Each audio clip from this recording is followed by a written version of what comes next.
Bienvenido, bienvenida a Derecho al alcance de todos, el podcast que ayuda a abogados y estudiantes de derecho a alcanzar su mejor versión como profesionales diferenciales y te acerca al derecho de forma sencilla y puntual. En este episodio vamos a hablar sobre el arbitraje nacional y lo vamos a hacer desde la vista práctica por un litigante experto en la materia. Hoy nos acompaña Juan Luis Palacios, así que sin más, Doc, cuéntanos un poquito más de ti y bienvenido a este espacio. Doctora Verónica, no, muchas gracias a ti por la invitación en primer lugar eh, y por darme la oportunidad para compartir lo que sé. No me guardaré nada en este espacio y poderle colaborar a todos los que se interesen en el arbitraje con los apuntes y comentarios que hoy diremos.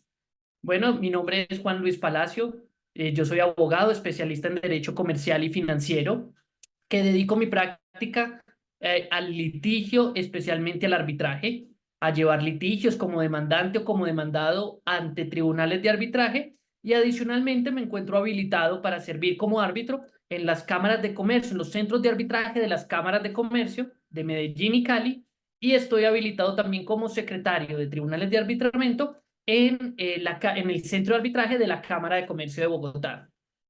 Em, Desde ahí he liderado a través de mi oficina varios procesos, muchos de ellos con éxito, otros con grandes aprendizajes, porque unos procesos nunca se pierden. No se obtiene el resultado que se quiere, pero al menos se gana en la experiencia, que eso también es importante y son cosas que a uno no le enseñan en la universidad, que perdiendo también se puede ganar algo.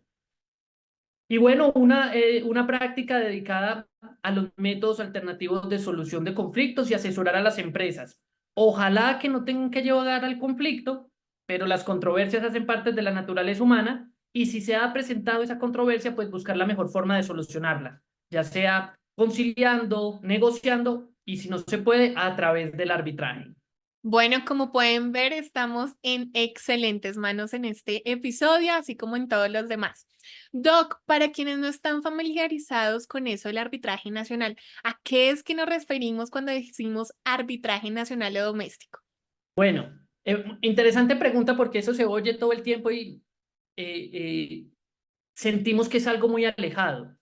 ¿Qué es el arbitraje? El arbitraje es la facultad que nos da la misma constitución política de poder elegir que nuestros conflictos no los resuelvan los jueces del Estado, los jueces que tienen su toga y que encontramos en los juzgados, valga la redundancia, o en los tribunales o en las altas cortes, sino que lo resuelvan particulares, profesionales en un tema a los que las partes eligen o defieren, dice la ley, que eso suena muy técnico, para que sean ellos los que de manera transitoria conozcan mi caso y lo resuelvan.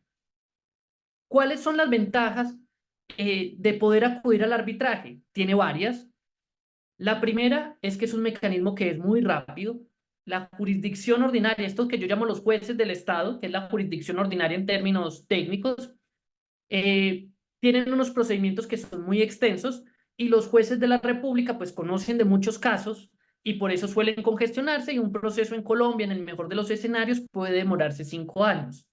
En cambio, yo en el arbitraje, en esta figura especial donde realmente le pago a unos particulares para que me resuelvan mi controversia, por ley, ellos tienen que resolvérmela en 6 meses. Claro, esto se puede extender por unas excepciones y por unos trámites que permite la ley, pero en general son muy rápidos y son procesos de única instancia. Entonces, mi controversia que en los jueces del Estado se puede demorar bastante, en el arbitraje yo lo resuelvo rápidamente y esto tiene muchos beneficios. Nada más cuando uno asesora empresas, cuando están en un pleito y ellos tienen que hacer una contingencia, la contingencia es la reserva que tienen que hacer en sus estados financieros para eventualmente pagar una condena. Si yo la tengo que hacer esas reservas por 5 o 6 años, pues eso realmente me va a afectar mis estados financieros. En cambio, si yo la hago por 6 meses o un año, ya hay intereses moratorios, sanciones, estados financieros, lo estoy resolviendo muy rápido. En segundo lugar, en el arbitraje, yo puedo establecer que quien me vaya a juzgar tenga unas características especiales, sean personas expertas, que conozcan de un tema específico, que tengan una amplia experiencia, y eso también será, por supuesto, que garantía de justicia. Cuando yo hago estos comentarios, y quiero dejarlo de una vez aquí muy claro, que en el arbitraje voy a hacerlo muy rápido y que voy a tener un juez especializado, no estoy demeritando, ni más faltaba, las labores de los jueces. Los jueces son fundamentales en el país, son fundamentales en una democracia, pero ellos tienen un rol muy complicado. Un juez, cualquiera que él sea, en Colombia tiene que resolver todas las demandas que le llegan, todas las acciones de tutela que le llegan, tiene que resolver de diversos casos. Un juez civil del circuito, que es el que tiene como más competencia, tiene que resolver asuntos de propiedad intelectual, contratos comerciales, asuntos civiles, acciones de tutela, derechos de autor. Tiene que enfocar su mente en muchos temas. En cambio, yo en el arbitraje, estas personas, estos árbitros que así se van a llamar o así se llaman, se dedican exclusivamente al tema que yo quiero y eso es, pues les da una especialidad, sin demeritar claramente el trabajo de los jueces. Y estos particulares, cuando yo los nombro, cuando yo los elijo como árbitros, me van a sacar una decisión que se llama laudo arbitral, que tiene los mismos efectos de una sentencia, es decir, yo lo voy a poder cobrar, lo voy a poder ejecutar, lo voy a poder hacer exigible y voy a resolver mi controversia en esos términos, es decir, más rápidamente y con personas que pueden dedicarse exclusivamente a mi caso o que están más concentrados en mi caso. Y vuelvo, insisto, esto es garantía del debido proceso, es garantía de justicia y a las empresas, lo utilizan mayormente las empresas, pero nada impediría que cualquier particular, y eso lo podemos hablar ahorita, pueda acudir a, a este mecanismo. Muchas gracias por ese contexto tan amplio y tan bueno. Aquí hay un tema que surge a menudo y es el tema de los honorarios y cómo se ve el arbitraje como una justicia privada que robustece las desigualdades sociales, porque el acceso a la justicia, el acceso a la administración de justicia es un derecho que tenemos todos los ciudadanos, pero entonces si no tenemos de pronto la capacidad económica, nos toca acudir a esos jueces ordinarios ya hablabas y no contamos con esos beneficios del arbitraje nacional. ¿Cuál es tu pensamiento sobre este tema? ¿Sí se puede considerar una justicia privada que aporta a la desigualdad social? Bueno, muy interesante la pregunta y yo creo que el arbitraje tiene un estigma, pero es porque no lo hemos conocido a profundidad. Siempre lo vimos en los grandes casos del Estado, esos que superan los miles, millones de pesos, o de las grandes empresas que superan los miles de millones de pesos, y creemos que el arbitraje está ahí para esos casos. Cuando lo cierto es que, si bien cuando yo acudo al arbitraje, y esto es bueno que se lo aclaremos a los oyentes, sí tengo que pagarle a esos particulares que van a ser las veces de jueces. Normalmente se constituyen por uno o por tres árbitros, dependiendo de la cuantía o de lo que elijan las partes. Si bien yo tengo que pagarles, en mi opinión, esas tarifas no son tan altas. Eso existe todo un reglamento expedido por el gobierno nacional que fija esas tarifas y en lo personal me parece que son bastante accesibles o asequibles es la palabra. ¿En qué sentido? En promedio, porque esto puede variar, la tarifa del arbitraje es el 6% de mi cuantía y ese 6% de mi cuantía lo tengo que pagar el 50% el demandante, el que cita, y el 50% el demandado. En unas ocasiones tendrá que pagarlo uno u otro dependiendo de cómo se desarrolle el pleito, pero realmente es un 6% que, que en casos que no son tan altos, realmente se va volviendo muy cómodo para las personas.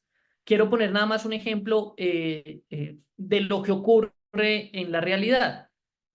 Hace poco tenía un problema de una restitución de inmueble arrendado de un canon que podría considerarse alto. Era un canon de 30 millones de pesos y ya al cliente, que era un local comercial, se le había acumulado tres o cuatro cuotas. Como el proceso no tenía cláusula arbitral, que es lo que habilita a las partes para acudir a este mecanismo, nos tocó irnos a la jurisdicción del Estado, a los jueces del Estado, para un proceso de restitución de inmueble arrendado, que en teoría son de los rápidos. Usted me incumplió mi canon, yo lo debería poder sacar rápido. Vamos a completar 2 años, y eso que ha sido rápido metiéndole la ficha, y no hemos podido sacar al inquilino moroso. Y como adicionalmente este inquilino moroso se nos enojó por la demanda, pues con más veras dejó de pagar. Entonces, pues sí, ahí vamos y lo estamos haciendo bien, pero vamos 2 años y el cliente, pues sufriendo los perjuicios de que no le pagan su canon en estos 2 años. Si nos hubiéramos ido por el arbitraje en su momento, cuando él apenas debía 2 cánones, esto quiere decir cuando debía 60 millones de pesos, eh, y la cuantía habría sido 3.600.000, lo que le hubiera tocado pagar a los árbitros.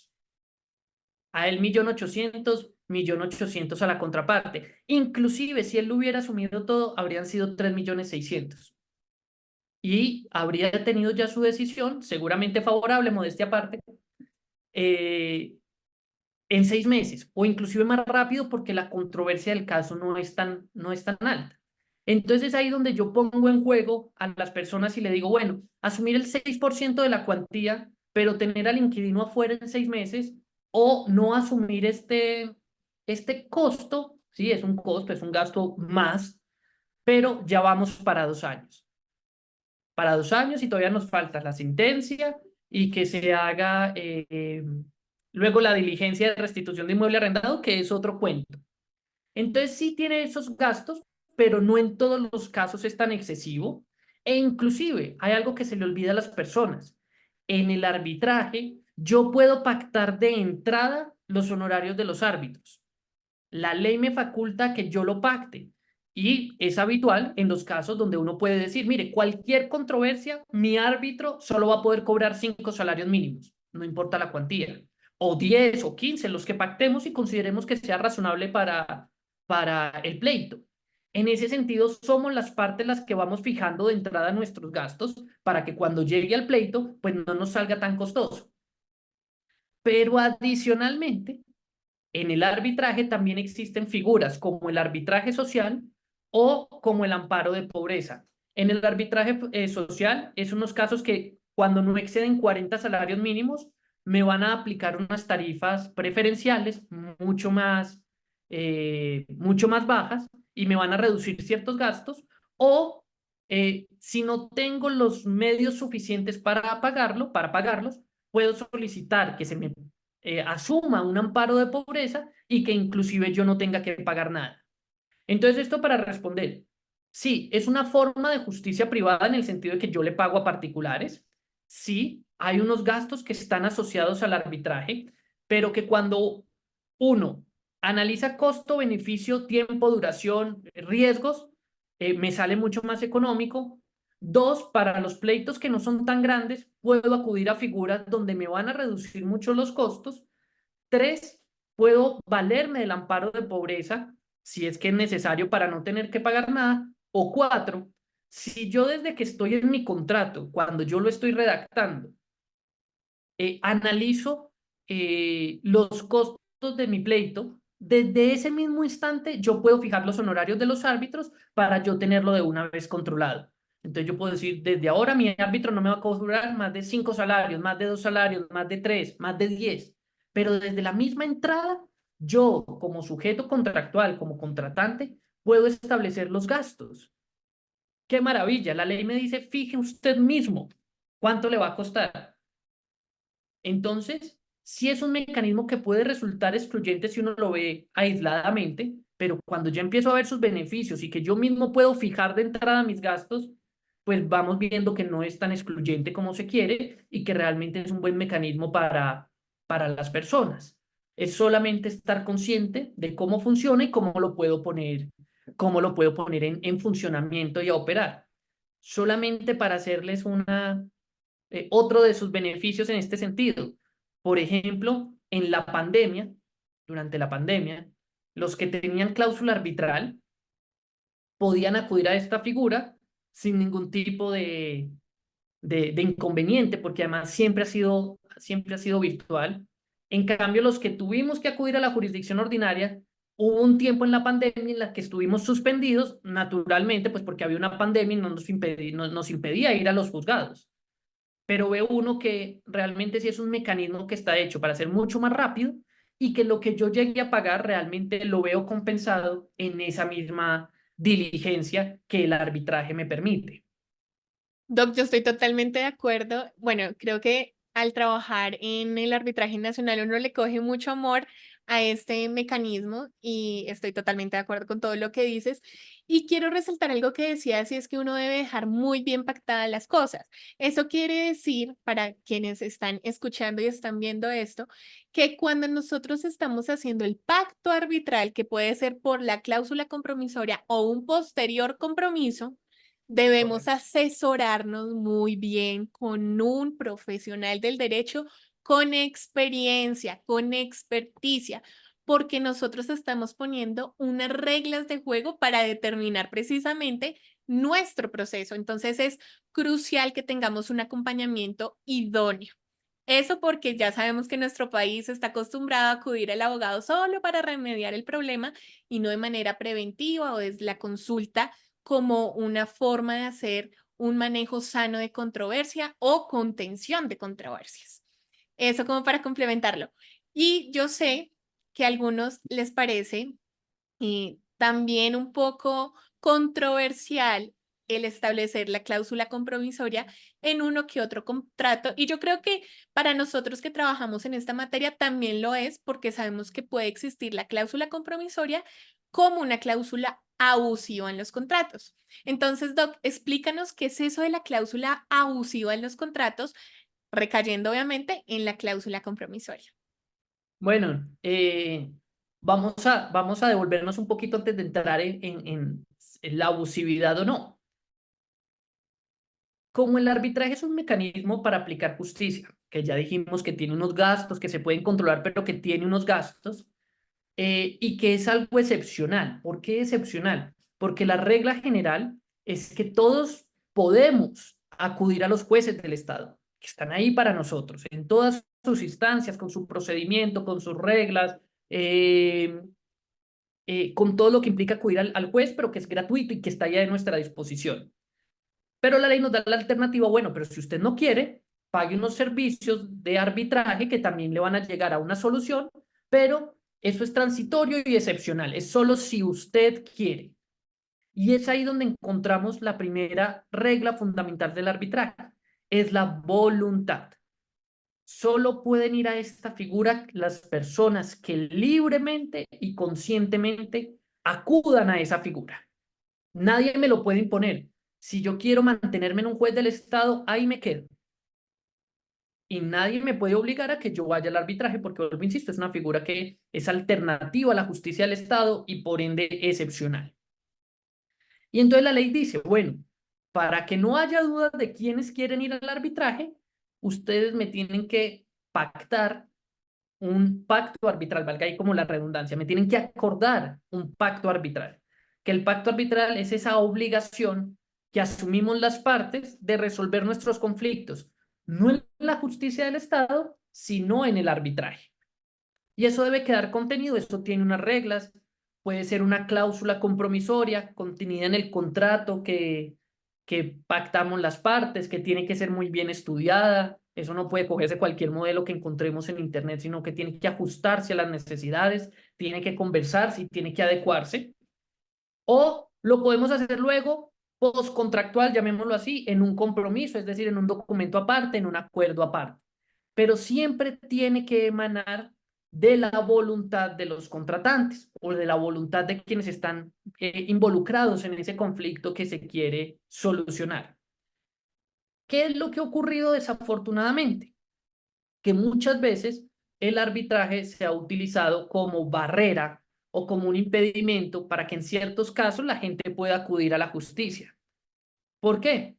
Porque no se le explica a la gente qué es lo que ocurre, cuáles son las consecuencias de pactar el arbitraje y solamente lo incluyen para que no me puedan demandar tan fácil, piensan. Para que si tienen un inconveniente, en lugar de ir a un juez del Estado, a una superintendencia, me tengan que acudir al arbitraje. Y si de por casualidad quisieran intentar demandarme en la justicia del Estado, yo mando un memorial diciendo, no, no, señor juez, usted no es competente, aquí pactamos arbitraje, detenga ya mismo esa demanda y que se vayan a la vía adecuada. Se ha utilizado en esos casos de manera abusiva para tratar de poner barreras.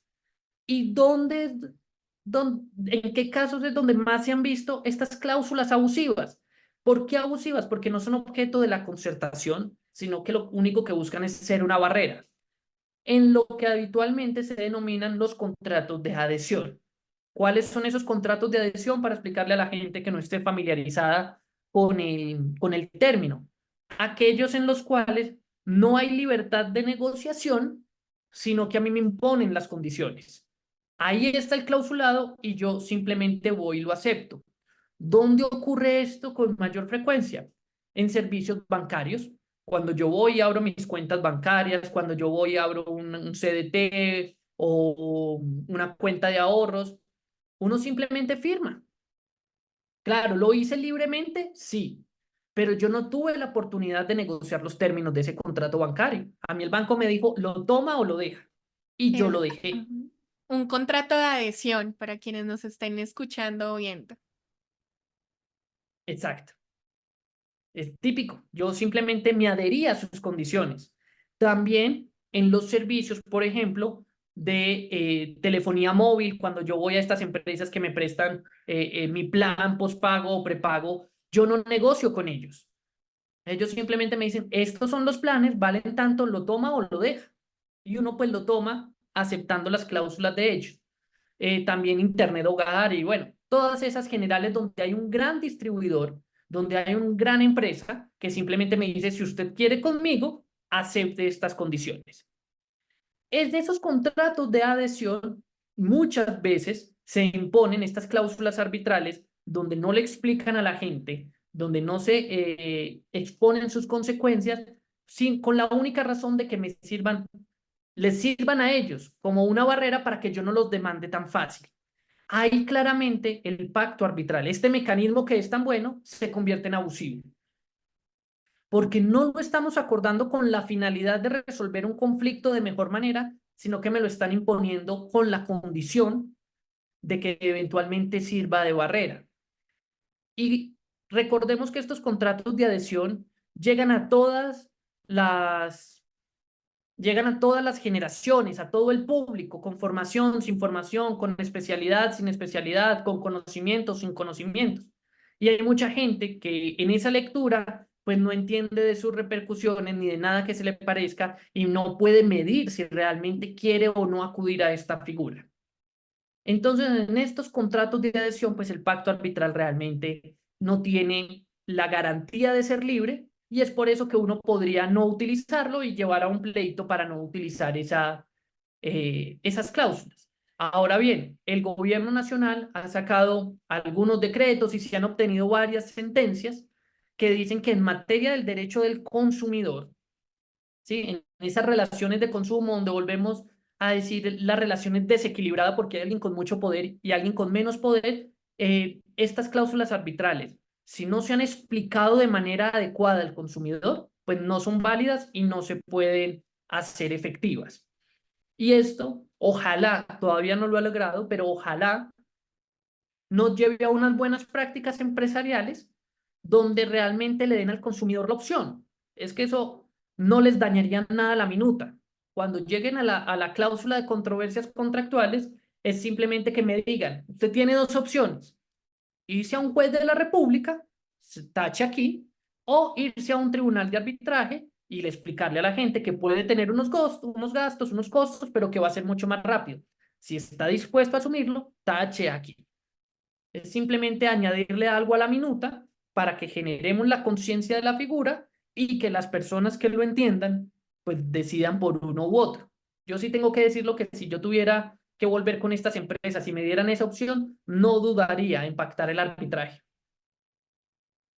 Sí, Para que yo creo que más fácil. estamos en la misma línea ahí y vale la pena también aclarar que aun cuando nosotros hayamos suscrito un contrato así de adición y que ya sabiendo lo que es el arbitraje, nosotros veamos que resulta conveniente, no significa que necesariamente tengamos que decir que es una cláusula abusiva y entonces nos vamos a ir a la justicia ordinaria. No, estamos dando unos escenarios para que ustedes lo entiendan y puedan decidir ya de manera informada qué opción les conviene más, porque en muchos casos puede que aún habiendo sido un contrato de adhesión, siga siendo más beneficioso que irse a justicia ordinaria. Doc, Dentro de este ejercicio legal en el arbitraje nacional, además de estos casos que ya nos vas dando ejemplos, ¿cuál sería tu top 3 de consultas frecuentes relacionadas con el arbitraje doméstico?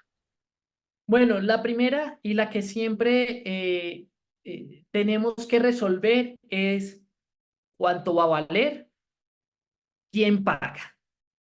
Esa siempre es la más importante y entiendo el porqué de la pregunta. Sí, vamos a poner el ejemplo otra vez de la restitución de inmueble arrendado. Cuando yo le digo al cliente, no, nos vamos rápido por arbitraje, él me va a decir, bueno, a ver, pero espere un segundo. Ya me deben 2 meses y adicionalmente a los 2 meses usted quiere que yo vaya y le pague a un centro, a un tribunal de arbitraje para que me resuelva la controversia. Es decir, sigo metiendo plata a la bolsa y yo tengo que decirle, sí, yo lo preferiría. Prefiero sacar ese inquilino en 6 meses con un laudo, con una decisión ya en firme, a tenerme que aguantar los 2 años en la jurisdicción. Entonces, siempre la pregunta es los gastos, ¿quién los asume y cómo me los podrían reembolsar? Aquí tenemos que decir, yo les decía, los honorarios de los árbitros ya están tarifados, eso no es algo sorpresivo, uno lo puede encontrar en internet, uno pone tarifas, honorarios, árbitros, y ahí va a encontrar que depende de la cuantía, cuáles son los promedios, también van a encontrar lo del arbitraje social y lo de las facilidades que se tienen para acceder. ¿Quién lo paga? En principio, lo tiene que pagar 50% el demandante y 50% el demandado. Pero hay que avisarle al cliente que si uno de ellos, que si la contraparte no paga, le toca a uno tener listo la parte que a él, la parte que a mi contraparte le correspondería. Porque eso sí, si en el arbitraje no se paga lo que vale, se acabó el proceso y se perdió el tiempo. Entonces sí nos toca decirle a los clientes que si quieren acudir a esta figura tienen que alistar lo que a ellos le corresponde y eventualmente lo que le corresponda a la contraparte. Eso es vital. Por eso también es bueno y cuando uno diseña la cláusula arbitral, poder ir uno propiamente tarifando esos valores. ¿Cuál es el otro ejercicio? ¿Quién lo paga? Pues bueno, si uno gana, dice la ley que el ganador puede cobrarle al otro, también puede que el juez declare, los árbitros declaren que hay tablas y que cada uno asume sus gastos. En general, pues se seguirá por las reglas del proceso. Pero en principio, somos miti y miti. Segundo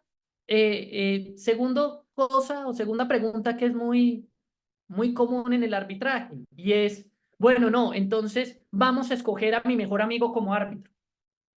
O segunda situación, segunda circunstancia que es muy común. Escojamos al mejor amigo, doctor, escoja usted a quien conozca, yo también tengo un amigo que es abogado y lo podríamos nombrar. No, que yo pueda elegir a los árbitros, no es que yo pueda elegir a mi mejor amigo, no es que podamos elegir a otro abogado de mi oficina o al abogado con el que nos hemos tomado tintos, no. El arbitraje es un mecanismo de justicia serio.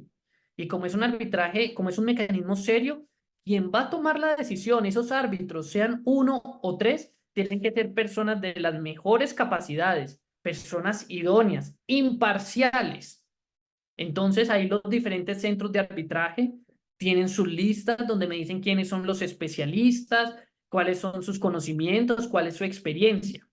Tal vez de ahí sí podemos elegir.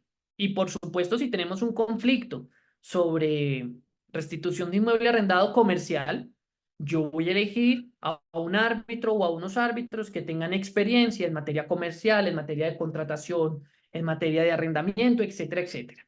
Pero este es un mecanismo que me genera todas las condiciones de justicia y de imparcialidad. Y por eso no es que ni yo puedo escoger a mi amigo, ni mi contraparte va a escoger a su amigo. Esto es un mecanismo totalmente digno de ser, de administrar justicia.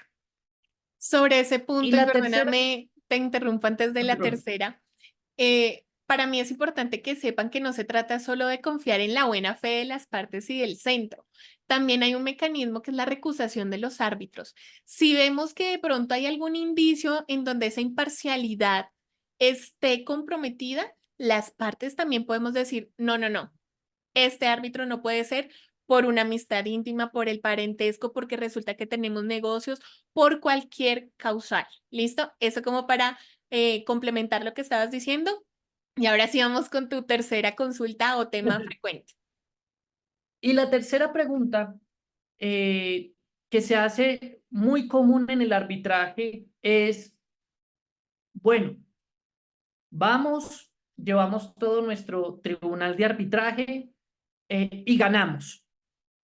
Y condenan a la contraparte a pagar una suma determinada de dinero. ¿Qué pasa? ¿Qué pasa si él no me paga? Porque es que a la gente se le olvida también algo importante. Muchas veces hasta ganar el pleito es lo más fácil. Cuando uno tiene la razón, no importa qué títulos le ponga, ¿sí? Pero hacer cumplir lo que por ley me corresponde, o por justicia, o por sentencia, o por laudo arbitral me corresponde, puede ser la parte más difícil. ¿Y a qué voy? Una sentencia de la Corte Suprema, llamémosla nuestra máxima autoridad, puede decir que me deben 1.000 millones de pesos, por poner una cifra. Si la contraparte no la quiere pagar, pues no la paga. Y me toca iniciarle un proceso de cobro. Y si la contraparte se insolventa y se va a uno de estos procesos de insolvencia, pues esa sentencia de la Corte Suprema de Justicia, por valiosa que sea, me quedó para enmarcar. ¿Por qué? Porque si la contraparte no tiene cómo pagarla, en Colombia no hay prisión por deudas, si no tiene patrimonio, pues no podremos hacer mucho.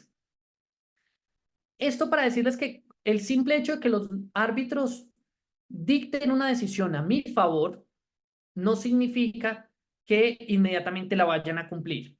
Significa que nos toca tratar de utilizar los mecanismos para hacerla valer. ¿Y cuál va a ser? Si no me pagan por las buenas, y perdón la expresión, pues nos va a tocar por las malas, que es irnos a un juez de la República a que emita lo que se llama en Colombia un mandamiento de pago, es decir, lo obligue a pagar y puede dar medidas cautelares de embargo y secuestro. Entonces puede que la gente me diga, ay, no, entonces no sirve para nada. Sí, sí, al final de cuentas también voy a terminar en un juez con medidas de embargo y secuestro, pues es lo mismo que si me voy a la jurisdicción ordinaria y yo tengo que decirles no, por una diferencia. Cuando hay un pleito muy largo que puede durar 5 o 6 años, el perdedor puede pasar por todos los estados económicos. Uno no sabe qué va a pasar en 7 u 8 años, o inclusive en 5 o en 4, por muy rápido que sea. Ahí una eventual demanda, una eventual sentencia favorable puede irse dilatar, pues, puede irse haciendo lo nosotros lo llamamos nugatorios sus efectos. Puede que los efectos de la sentencia se vayan diluyendo en el tiempo hasta que mi deudor no tenga nada. En cambio, en el arbitraje, recuerden, me resuelven en 6 meses. Puede extenderse un poco más, un poco menos, pero la ley dice que son 6 meses. Segundo, la decisión de los árbitros es inapelable. Lo que ellos digan se cumple y punto. Quedemos contentos o no quedemos contentos. Habrán unos recursos extraordinarios, pero eso es para revisar unos vicios de procedimiento, no para revisar el fondo. O sea que si los árbitros dicen me deben y punto. Eso quiere decir que en 6 meses, a más tardar en un año, yo ya voy a tener mi conflicto totalmente decidido y con eso voy a poder tomar las medidas que yo considere necesarias para tratar de garantizar su cumplimiento. Y créanme, desde la experiencia, es más fácil tener una decisión rápida y poder tomar medidas de embargo y secuestro rápidas a que yo tal vez gane en primera instancia, pierda en segunda, en casación vuelva y gane. ¿Cuánto tiempo habrá pasado? ¿Cuánto? Es más, ¿existirá todavía mi deudor, mi contraparte? Porque es que son cosas del litigio. Yo puedo demandar hoy una empresa, pero una empresa se puede cerrar mañana. ¿Quién sabe si yo cuando ya tenga la sentencia favorable de la Corte Suprema todavía exista el demandado? En cambio, en el arbitraje, sí, en cuestión de meses o en cuestión de un año o año y piquito, en el peor de los escenarios que las partes dilaten mucho y suspendan y prorroguen, yo ya voy a tener la cuestión totalmente definida y eso me va a poder permitir tomar las medidas para obtener su cumplimiento lo más rápido posible. Entonces, para hacer un resumen que hay veces me voy extendiendo, la decisión de los árbitros, en teoría, la tenemos que cumplir. Si mi contraparte, el perdedor, llamémoslo así, no lo cumple, yo me tendré que ir a un juez a hacerla cumplir. Pero como la decisión la voy a obtener en un tiempo pues, que es muy ágil, va a ser muy rápido, me va a permitir tomar todas las medidas razonables para tratar de facilitar su cumplimiento. A diferencia de si mi pleito dura 8 años o más, porque la justicia es así, que quién sabe qué va a pasar con el deudor. Y sé que suena chistoso que uno le diga en un proceso de 8 años, en Colombia los hay. Y los hay bastantes. Sí. Se ha ido mejorando, no lo podemos negar. Las medidas de descongestión han venido funcionando y hoy son esos procesos de 8 años ya han venido desapareciendo, pero todavía existen. Y hoy uno todavía se puede encontrar trámites de 10 años. Ya que hemos visto las consultas frecuentes, ¿qué recomendaciones le darías a los estudiantes recién egresados o a los colegas que de pronto están pensando en incursionar en el arbitraje nacional? Bueno, lo primero, y me voy a dedicar un poco a los estudiantes recién egresados. Muchas veces en las facultades de Derecho, el tema de los mecanismos alternativos de solución de conflictos, los MASC por sus siglas, es algo que pasa muy rápido en la facultad, que pasa muy rápido por el pensum, y a uno le enseñan más que todo el proceso judicial y demandar y ser demandado y excepciones, y eso es importante, no digo que no, pero siempre cuando uno entra ya a la realidad, a la práctica, se da cuenta que el pleito no es negocio. No es negocio para los clientes, no es negocio para las empresas, no es la mejor forma de solucionar un conflicto. Entonces ahí donde yo les recomiendo siempre tengan a la mano todo lo que puedan saber sobre los diferentes mecanismos de evitar ir a la jurisdicción. Llámese la negociación, llámese la transacción, inclusive la conciliación, que hay veces la vemos como algo tan de trámite para poder demandar. Si uno lo hace bien, eh, puede evitarme tantos pleitos, tantos dolores de cabeza, tantos costos. Sí, buscar siempre esas fórmulas alternativas de solución de conflictos. La misma transacción, el mismo negociar. Solamente por poner un dato curioso, la ley, que hay veces es muy poeta, dice que un acuerdo al que lleguemos las partes para solucionar un conflicto tendrá el valor de cosa juzgada en última instancia. Y yo pongo un ejemplo, ¿eso qué significa? Que el acuerdo al que lleguemos en una servilleta, por ponerles el ejemplo de la mayor informalidad, tiene el mismo valor de una decisión dictada por la Corte Suprema de Justicia. ¿Cuál es la diferencia? El acuerdo lo hicimos en una mesa, en un par de horas o inclusive en un par de días, a nuestra medida, a nuestras convicciones, y tiene el mismo efecto de una sentencia de la Corte Suprema, solo que la de la Corte Suprema se puede demorar un par de años en salir y saldrá como la Corte considere que es lo más justo y lo más aplicable al derecho, que me puede ser beneficioso o me puede no ser. En cambio, la voluntad de las partes en una servilleta tendrá el mismo valor y será acomodada a nuestros intereses. Es la posibilidad de yo ajustarme al conflicto. Y si no lo pude hacer, pues miren si el caso, si las condiciones ameritan ir a arbitraje. Si de pronto, en lugar de irme a un pleito, a una acción de tutela, puedo pactar el arbitraje, si no lo hicimos en el contrato, sentarme con mi contraparte y establecerlo como mecanismo para solucionar el conflicto y ver cómo en 6 meses, en una ritualidad que también es muy garantista, pues voy a obtener un laudo que me es favorable. Esto cuando ya existe el conflicto, cuando como abogados estemos asesorando y veamos que este contrato que estamos ayudando a construir, que estamos ayudando a negociar, cualquiera que sea su naturaleza, comercial, civil, de marcas, establecimientos de comercio, pues todo lo que el mundo del derecho nos da, siempre miremos no el arbitraje como esas cláusulas que uno pone en el modelo para poderlo cerrar, sino ver si se ajustan a las condiciones del cliente y si no se ajustan, ver cómo las podemos ajustar. Entonces, vuelvo a los ejemplos que les ponía. Si de pronto la controversia, el contrato es muy complejo, desde ya elijamos árbitros que tengan este conocimiento. Lo podemos hacer, hay una lista de árbitros. Si vemos que de pronto la cuantía puede ser muy alta y que el arbitraje puede ser muy costoso, viendo las tarifas que nos establece el gobierno, veamos si podemos establecer nuestras propias tarifas. Y lo más importante, el derecho, el arbitraje, nos permite inclusive fijar nuestras propias reglas procesales. Es que eso es una maravilla, me permite a mí inclusive no solo fijar con quiénes me van a juzgar, sino bajo qué procedimiento lo van a hacer. Entonces yo puedo decir, no quiero que sean 6 meses, quiero que sea en 4. O el caso está muy complicado, no quiero correr, quiero que sea en un año. Para mayor seguridad no van a ser 3 árbitros, sino uno, porque considero que uno puede ser más justo para este caso. O también puedo pensarlo, no, tal vez 3 me dé mayor garantía. Podemos elegir que 2 sean de derecho comercial y uno de derecho civil, ¿sí? Ver el arbitraje, entonces, mi recomendación es, cuando estén en estas recomendaciones a sus clientes, no vean el arbitraje ni como una cláusula modelo, ni tampoco como un estorbo. Véanlo como la facultad. De ahora que están en la luna de miel contractual, porque cuando estamos haciendo las negociaciones es que nos queremos, ver la posibilidad de ir pactando esa cláusula en las condiciones que mejor nos sirva para que se conviertan en una verdadera forma de administrar justicia cómoda para todos. Y vuelvo, insisto, aprovechar que estamos en ese nacimiento del contrato, que las partes se quieren y se escuchan, porque cuando ya surge el conflicto, pues va a ser más difícil ponernos de acuerdo. Pero si lo podemos ajustar desde antes, mucho mejor. Y como le digo yo a los contratantes y a los abogados, sonrójense desde el inicio.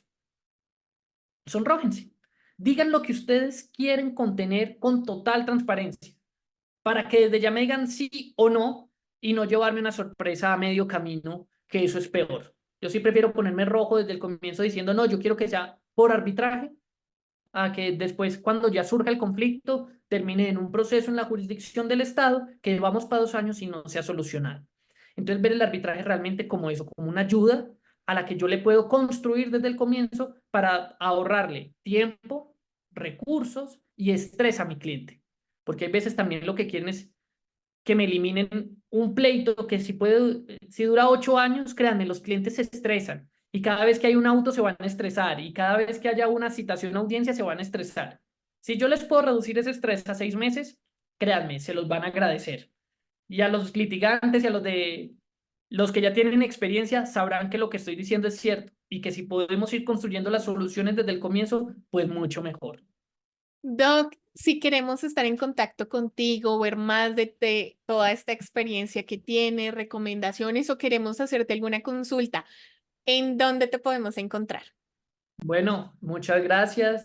En las redes sociales de mi oficina me pueden encontrar y a todo el equipo de trabajo que, créanme, es de las más altas calidades.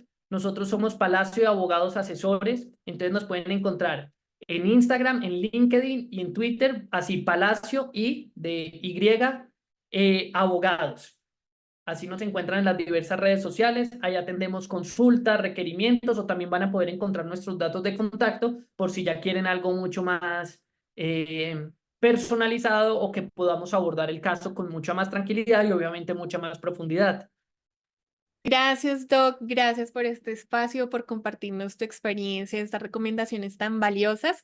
Ya sabes que las puertas de derecho al alcance de todos está súper abiertas para ti en cualquier momento. Doctora Verónica, no, antes muchas gracias por la invitación, muchas gracias por permitirme estar en este espacio que cada vez se va consolidando más en el mundo del derecho para abogados y no abogados, que llegar ahí es mucho más complicado de lo que uno creería. Y pues si puedo colaborar en esta ocasión o en todas las que consideren necesarias, por favor cuenten con mi participación. Y gracias a ti que te has quedado hasta este momento, no olvides darle al botón de suscribir si aún no lo has hecho. Recuerda que me encuentras en Instagram, YouTube, Spotify, Apple Podcast como Derecho al Alcance de Todos. Y antes de que te vayas, quiero hacerte una invitación especial y es que en próximos días estaré dando inicio a la mentoría Abogados Diferenciales, que es mi programa estrella para formar litigantes y asesores contractuales. Así que si te gusta el litigio, te gusta la asesoría contractual, ¿qué estás esperando? Te voy a dejar el link en la descripción y también lo puedes encontrar en la biografía de Instagram dándole clic al enlace. Sin más, te habló Verónica Laverde. Nos vemos en unos días.